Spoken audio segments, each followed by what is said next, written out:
काय प्रेम कर लो।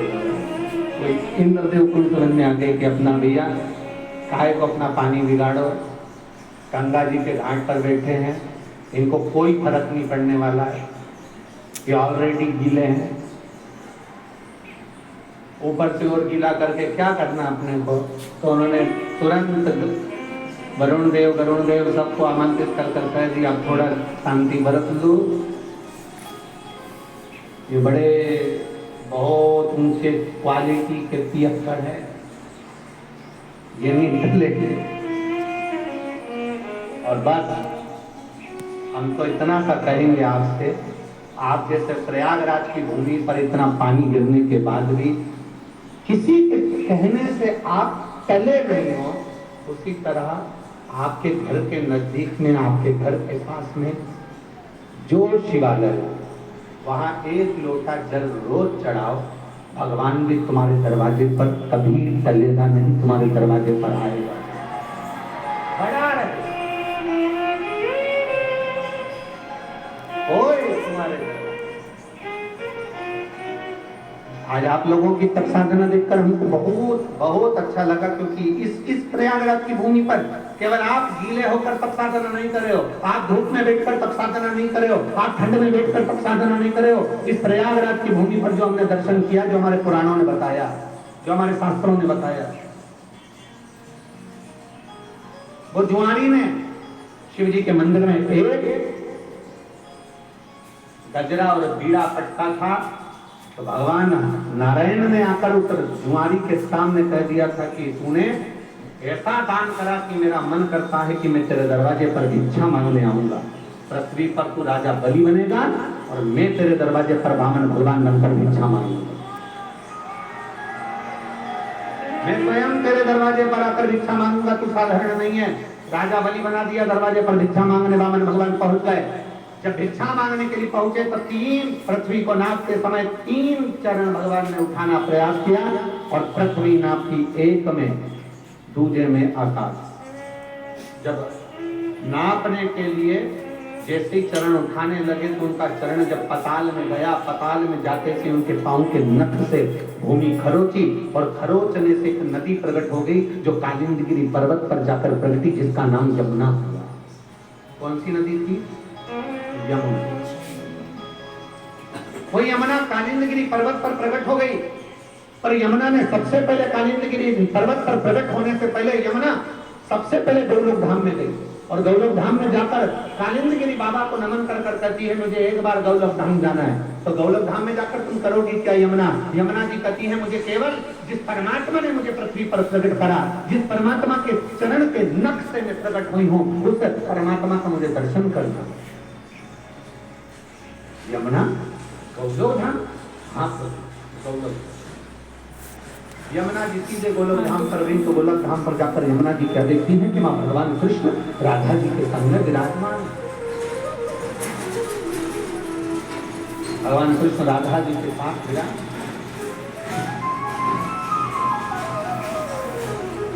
और राधा जी के पास भगवान कृष्ण विराजमान थे, बड़े आनंद में झूला झूल रहे थे। यमुना जी ने जाकर जो नारायण का दर्शन करा, भगवान हरि उठल का दर्शन करा, भगवान पांडुरंगा का दर्शन करा, भगवान कृष्ण का दर्शन करा, भगवान विष्णु का दर्शन करा, जो दर्शन किया तो उसी समय पर यमुना जी के हृदय में आ गया, जैसे राधा भगवान कृष्ण के पास में बैठी है, मुझे भी इस नारायण के करीब में बैठना है और मुझे भी इनकी पठानी बनना, मैं भी पठानी बनूं। पर पठानी बनने के लिए कोई सहजता नहीं है, कोई साधारणता नहीं है। शिव महापुराण की कथा कहती है, भगवान के करीब में जाने के लिए दुनिया तरसती है, पर भगवान अपने करीब में उसी को बुलाता है जिसको उसे दूसरी बार जन्म नहीं देना होता, अपना बना लेना होता। दुनिया तरसती है। आप जैसे कथा में आए हो ना, ऐसे ढेर ना जाने कितने लोग विचार करते होंगे, हम प्रयागराज की कथा होगी ना, हम जाएंगे, हम पक्का जाएंगे। मालूम पड़ा निकलने वाले थे, बुखार आ गया।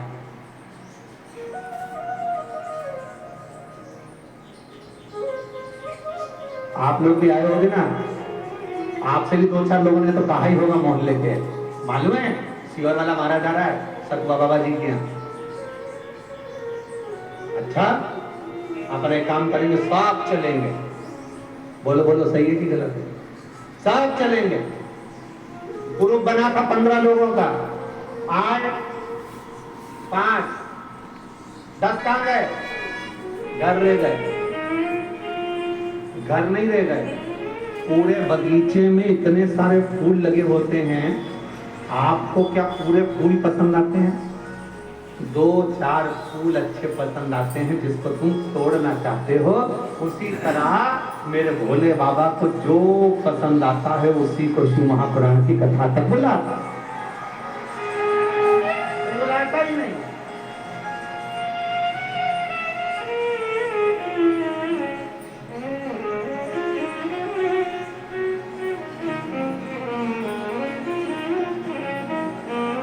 मेरा शंभु बुलाता ही नहीं, बुलाएगा उसी को जो उसको पसंद आए।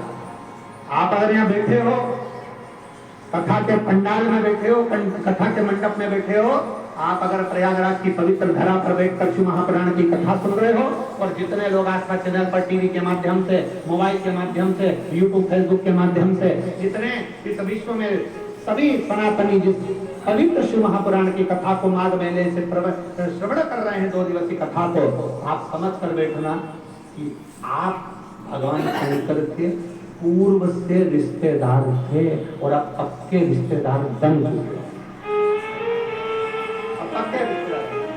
इसलिए सारी समस्या का हल, और वो एक लोटा दे।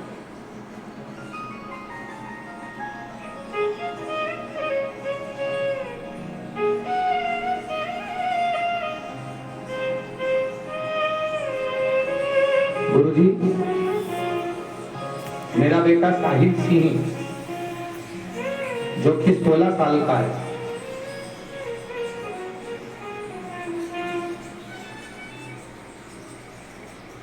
ये पत्र लिखा है जया सिंह गाजीपुर। कहीं बैठी है जया सिंह गाजीपुर से, आप ही हैं? एक साहस दिला दो। श्री शिवाय नमस्ते। बेटा आया है, लिया उसको, लिया।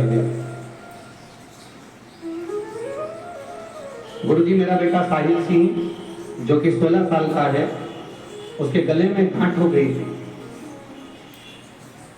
उसके गले में गांठ हो गई, वो गांठ बढ़ती चली जा रही थी, पूरा गला उसका सूज गया था। गाजीपुर डॉक्टर को दिखाया तो जांच हुआ, दवा ली, लेकिन कोई फायदा नहीं हुआ। फिर हम उस बेटे को लेकर बनारस के लिए चले गए और बनारस में दिखाई, वहां भी बहुत सारी जांच हुई, दवा लेकर घर आए, पर आराम नहीं लगा। 2 साल हो गए, दवाइयों पर दवाइयां चलती रही, पर गांठ ठीक नहीं हुई। बाबा, हम क्या वर्णन करें। वापिस जब हम बनारस डॉक्टर को दिखाने के लिए गए तो डॉक्टर ने कहा इसका ऑपरेशन होगा, गठान निकालना पड़ेगी, और ये गठान बहुत बड़ी हो गई है जो जांच के लिए जाएगी। गठान को ऑपरेशन द्वारा निकाला जाएगा। अब हम ऑपरेशन की सुनकर बड़े दुखी हो गए कि इतना दिन हो गया दवाई लेते लेते पर ठीक नहीं हुई, और ऑपरेशन पर डॉक्टर कह दिए हैं हम, और ऑपरेशन होना है। अब करे तो करे क्या। और डॉक्टर ने कह दिया ये ऑपरेशन कोई साधारण नहीं है, हो सकता है कि इसके गले से गठान निकलेगी तो इसकी आवाज भी जा सकती है, और ये गठान जब जांच के लिए जाएगी तो मालूम पड़े कि कोई बड़ी बीमारी हो सकती है, क्योंकि ये गठान साधारण नहीं। तब गुरुदेव, हम करते तो करते क्या। आप कहते हो सारी समस्या का हल 1 लोटा जल। हम शिव जी के मंदिर जाना चालू कर दिए। पहले हम मंदिर नहीं जाते थे गुरुदेव, हम शिव को इतना नहीं मानते थे। हमने मंदिर जाना प्रारंभ करा, 1 लोटा जल चढ़ाना प्रारंभ करा, बेलपत्र खिलाना प्रारंभ करा। जब प्रारंभ करा तो गठान में थोड़ा सा अंतर आया, सूजन खत्म हुई पर गठान खत्म नहीं हुई। तब हम वापिस डॉक्टर को दिखाने के लिए गए तो डॉक्टर कहे सूजन तो चली गई है पर गठान नहीं गई है, गठान तो अभी इसके गले में है, इसका ऑपरेशन जल्दी से जल्दी करना। हम बनारस से वापिस आ गए, सीहोर गए।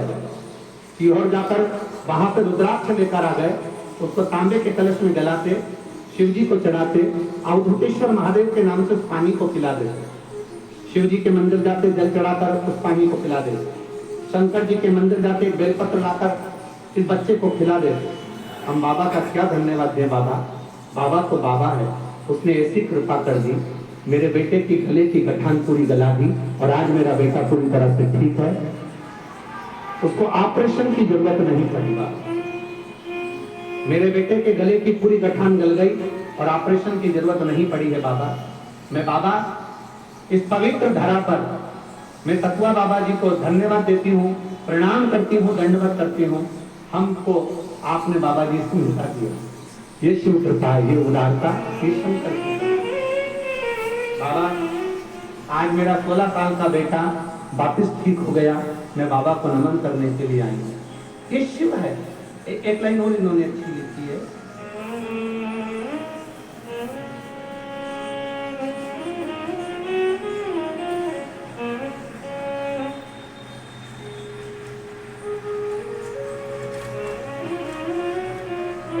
मेरा बेटा गुरुजी बहुत मुश्किल के बाद तो मेरे को मिला, बहुत मुश्किल के बाद तो इसका जन्म हुआ और उसको इतनी तकलीफ हो गई थी जिसको देखकर हमको भी रोना आता था। पर बाबा कृपालु है, दयालु है, कुबेर भंडारी है, जिसने मेरे बेटे को ठीक कर दिया है। ये शिव तत्व है।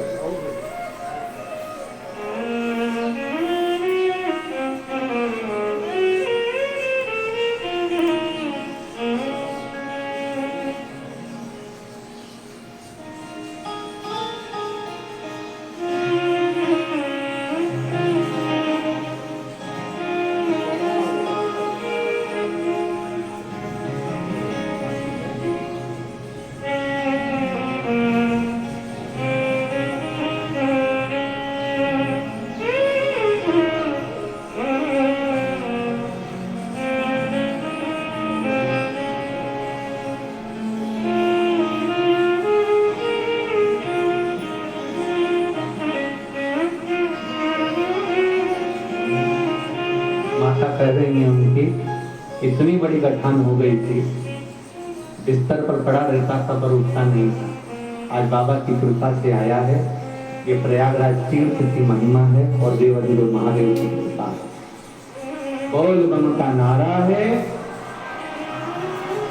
शिव तत्व के साथ शंकर हो गए। आप उसे दिल से रिझाएंगे तो दिल से, आप उसे दिल से पुकारेंगे तो दिल से आपके सम्मुख में होगा। आप जितना जितना विश्वास से भगवान को रिझाते हैं, भगवान उतने विश्वास को जीत कर आपका होता है। 10 दिन मंदिर चले गए और विचार करा कि मुझे भगवान शंकर सब कुछ दे दे, तो ये कठिन है, बहुत कठिन। आप ये ना सोचिए, आप में से कई लोग ऐसे भी हैं जो 8 दिन 15 दिन 20 दिन मंदिर चले जाए, मंदिर जाने के बारे में विचार करें कि भगवान हमारी सुन ले, वापिस मंदिर जाना बंद कर दे। ये सहजता नहीं, ये सहजता। और मेरे भोले तेरा सहारा है, मेरे भोले तेरा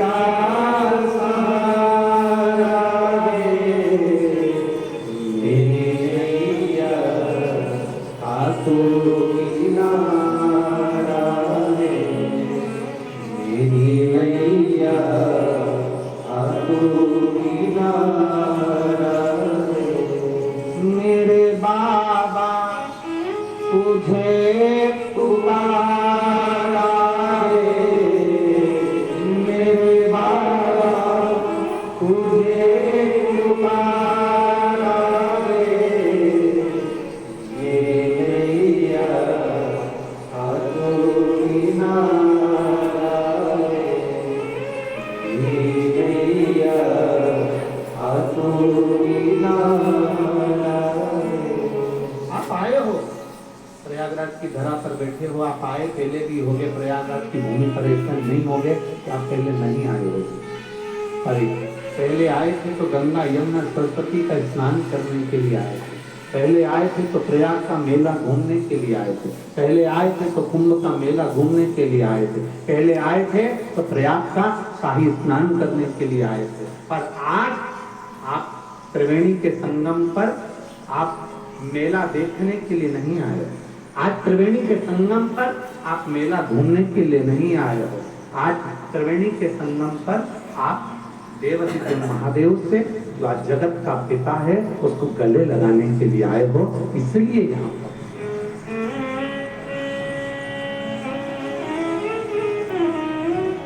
हमारे त्रिवेणी के संगम पर पहले आए।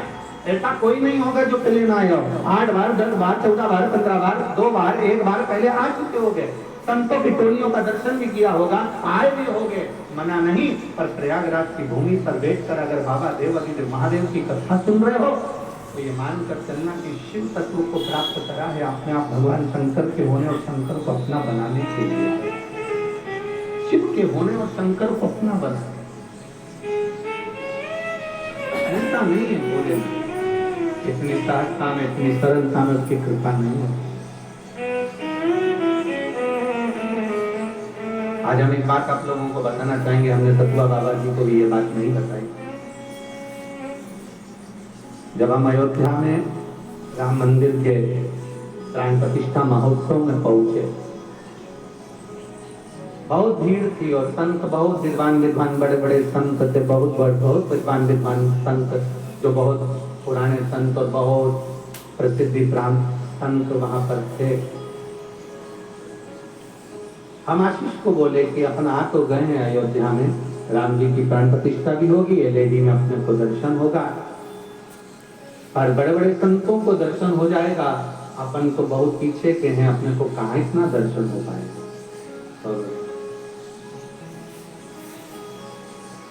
हम महादेव से कहे, हमने कहा बाबा अब तुम्हारे ऊपर है, और आप मानेंगे नहीं, जैसे ही प्राण प्रतिष्ठा महोत्सव में पहुंचे सतुआ बाबा जी हाथ पकड़कर हमको आगे बिठा दिए।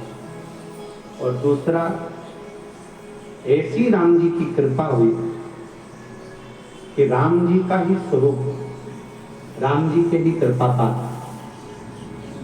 जो पूरे विश्व में राम कथा को अपनी जिंदगी में अनमोल मोती के रूप में प्रदान करते रहे परम पूज्य मुरारी बापू जी, जिन्होंने संपूर्ण देश विदेश में एक रत्न के रूप में राम कथा को दिया। आप मानेंगे नहीं, थोड़ी देर में बापू ने हमारा हाथ पकड़ा और हाथ पकड़कर हमको राम मंदिर में ले जाकर राम जी का दर्शन उनके साथ में कराया। ऐसा लग रहा था जैसे स्वयं राम जी ने राम जी को आदेश दे दिया और राम जी हाथ पकड़कर महाराज जी ले जाकर राम जी का दर्शन करा दिए। ऐसा सुंदर दर्शन हमको कराया। तो आप अभी अभी बैठे थे तो आपके अंदाजे में दिल में आया होगा इतना पानी गिर रहा है, कैसे कथा सुनेंगे, कैसे कथा सुनेंगे। आप जब पक्के हो जाते हो ना तो परमात्मा को भी तुम्हारे लिए सोचना पड़ता है, मैं पानी गिराऊंगा तो उठने वाली नहीं है। परमात्मा को भी सोचना पड़ता है कि दिन भर बरसाऊंगा चलेगा, दिन भर कर दूंगा चलेगा, बिजली चमकेगी, बादल गरजेगा, सब कुछ होगा, पर क्यों कथा चले तो समय पर परमात्मा को भी सोचना पड़ता है कि कम से कम 1 घंटा 1.5 घंटा आधा घंटा तो पानी बंद कर दूं जिसमें ये भगवान की कथा को श्रवण कर सकते। तो परमात्मा भी सोच बनते। और हम प्रयागराज की भूमि पर बैठे हैं तो हम तो कहेंगे आप लोगों से इस प्रयागराज की धरा पर हमारे भोलेनाथ जी बड़े प्रेम से कहते हैं पार्वती जी से, पार्वती सुनो, लोग कहते हैं शंकर के मंदिर में सावन में क्यों जाना चाहिए, लोग कहते हैं शिव जी के मंदिर सावन में लोटा भर के जल क्यों चढ़ाना चाहिए, दुनिया के लोग कहते हैं सावन के महीने में इतना पानी गिरता है तो शंकर के मंदिर में जाना क्यों जरूरी होता है। शिव जी पार्वती से कहते हैं सुनो पार्वती,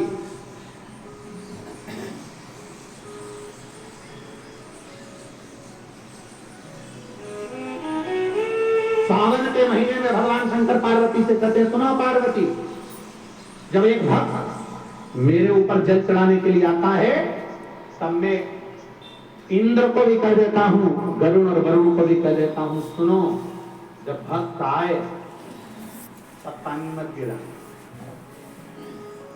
जब भक्त आ जाए तब पानी गिरा। क्यों? समझ में आया? बारिश बरसों खूब बरसो, पर ऐसी मत बरसो कि कोई आ ना सके।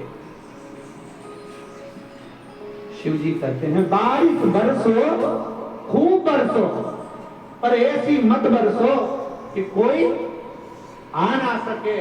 और अब शिव जी कहते हैं बारिश बरसो, ऐसी बरसो कि अब कोई जा ना सके। अब आ गया ना मेरे पास मेरा भक्त, अब आ गया ना मेरा भक्त, मेरे शिवालय में आ गया, मेरी शरणागति में आ गया, मेरे पास आ गया। और जब भोले का भक्त भोले के करीब में आ जाए, बारिश अब बरसो तो ऐसी बरसो कि कोई जा ना सके। जो मेरा हो जाए तो मेरे पास से कभी ना जाए, इसलिए तू बरसते रहे तो मेरे करीब में बना। ये जो घड़ी है, ये शंभू है, ये त्रिकालदर्शी, ये कैलाशी, ये विनाशी, ये शंकर है। उसको पहचानना कठिन है। यमुना मैया गई,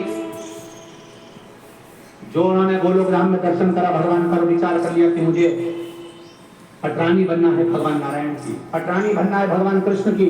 अब करूं तो करना है।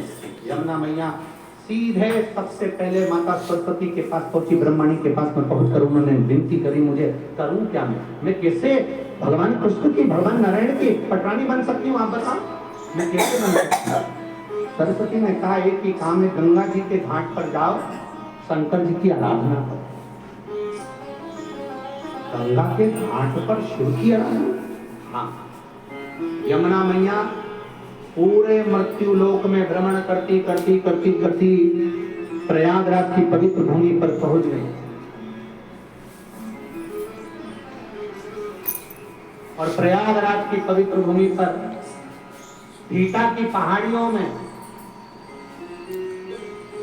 कहां की पहाड़ी, भीटा, प्रयागराज में, यहां से महाराज जी 25 किलोमीटर दूरी पर भीटा की पहाड़ी पर एक स्थान,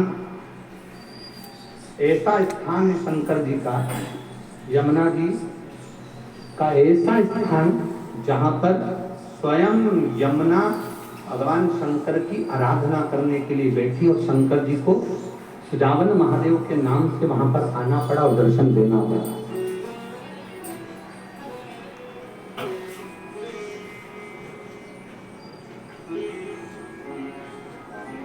क्या बोलते हैं, गुप्तेश्वर महादेव स्थान। यमुना मैया प्रयागराज की पवित्र भूमि पर आ गई, और प्रयागराज की पवित्र भूमि पर आकर यमुना जी गंगा जी के घाट पर आराम से बैठकर तप साधना में लीन हो गई। इतनी लीन हो गई, हजारों वर्ष निकल गए, पर भगवान भोलेनाथ जी का दर्शन नहीं मिला। अब याद रखना, जरा बहुत अच्छी बात आपके सामने कहना चाहेंगे, आप स्मरण में लाएंगे, और जितने आशा चैनल पर सुन रहे हैं, फेसबुक ग्रुप पर सुन रहे हैं, ध्यान लगाएंगे, बहुत सावधानी से सुनिए। हजारों वर्ष का तप करिए, शिव जी प्रसन्न नहीं होते। हजारों वर्ष की साधना करिए, शिव जी प्रसन्न नहीं होते। यमुना जी की कथा कर रही है, सुजावन महादेव की कथा कर रही है, भगवान शंकर का तप कर कर कर यमुना जी बहुत वर्ष बीत गए, पर भगवान प्रसन्न नहीं हुए। तुम भी 1000 वर्ष तक नेत्र बंद कर कर साधना लगा कर बैठ जाओ, शिव जी नहीं प्रसन्न होंगे। तुम वन में जाकर बैठ जाओ, महादेव प्रसन्न नहीं होंगे। 1000 वर्ष तक तप करो, महादेव प्रसन्न नहीं होंगे। यमुना जी को लगा कि मेरे तो महादेव प्रसन्न नहीं हो रहे, मैं करूं तो करूं क्या। उसी समय उन्होंने गंगा जी का ध्यान किया। यमुना जी ने गंगा जी के हाथ जोड़े, हे गंगा मैया, गंगा मैया आप कृपा करो, हमें बताओ महादेव कैसे प्रसन्न होंगे। एक बार भी यमुना जी ने गंगा जी से यह नहीं कहा कि नारायण कैसे प्रसन्न होंगे, क्योंकि नारायण से विवाह करना है ना इनको डायरेक्ट। अगर नारायण से विवाह करना है तो नारायण को प्रसन्न करना था, और ये नारायण को प्रसन्न नहीं कर रही है, महादेव को प्रसन्न कर रही है। हमारे जो डॉक्टर होते हैं ना, वो भी बहुत अच्छे वेद पुराण पढ़े होते हैं, इसलिए डॉक्टर साहब कभी भी एक गोली नहीं देते, एक गोली के साथ दूसरी गोली लगा कर देते। वो कहते हैं ये गोली सवेरे खा लोगे, फिर ये गोली भोजन के, जम के बोलो जरा, भोजन के बाद खाना। ये भोजन के पहले खाना, ये भोजन के बाद खाना। डॉक्टर भी 2 गोली देता है, 1 गोली नहीं देता। उसी तरह महादेव की कथा करती है, यमुना जी ने विचार करा कि मैं सीधे नारायण से अगर मांगूंगी तो नारायण मुझे पटरानी नहीं बनाएंगे, पर शंकर भगवान की बात नारायण कभी टाल नहीं सकते, इसलिए मैं नारायण को अगर मांगू उससे पहले मैं महादेव से मांगूंगा, मैं शिव से मांगूंगा। अब गंगा जी से कहा, गंगा जी आप बताओ। गंगा जी बोलती हैं कि आप एक काम करो कि तुम 1000 वर्ष की तप साधना करोगे तो महादेव प्रसन्न नहीं होंगे, तुम नेत्र बंद कर बैठी रहोगी तो महादेव प्रसन्न नहीं होंगे, तो मैं क्या करूं? तब यमुना जी से गंगा जी ने कहा, बालू रेत का शिवलिंग बनाओ, उसकी पूजन कर 1 लोटा जल चढ़ाओ। अब देखो, आपसे भी हम एक ही बात करते हैं, सारी समस्या का हल।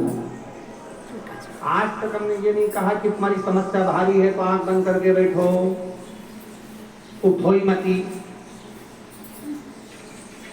खाओ मती, सो मती। हमने ये बोला कभी? हमने तो एक बात बहुत अच्छी कही तुमसे, खूब खाओ पर लोगों के प्राण मत खाओ।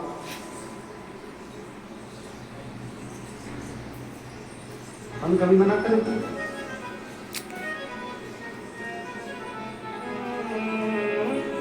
शिव महापुराण की कथा में सबसे शुरू में वेद व्यास जी वर्णन करते हैं शिव कथा सुनने का नियम। शिव कथा सुनने का नियम मालूम है तुमको? शिव कथा सुनने का नियम वेद व्यास जी लिखते हैं, एक समय फलहार करो, शिव महापुराण की कथा पूरी सुनो। एक समय फलहार, हरियाण नहीं बोला, क्या बोला है? फलहार। अब ये तो वेद व्यास जी ने कहा दिया, अब हमारे तरफ से सुन लो, एक समय का फलहार करो, शिव महापुराण कथा सुनो। नहीं बन सके तो एक समय फलहार करके दूसरे समय फरियाल करो। फरियाल समझ गए? साबुदाने की खींच, चिप्स, पापड़, आलू का हलवा, आधा किलो पपीता, 1 किलो सेवफल, 2 दर्जन केला। रात्रि को सोते थे, सोने के पहले 1 लोटा भर के दूध, उसमें भी मखाने की पीस के डाल के बादाम, फिर खा के फुल एनर्जी।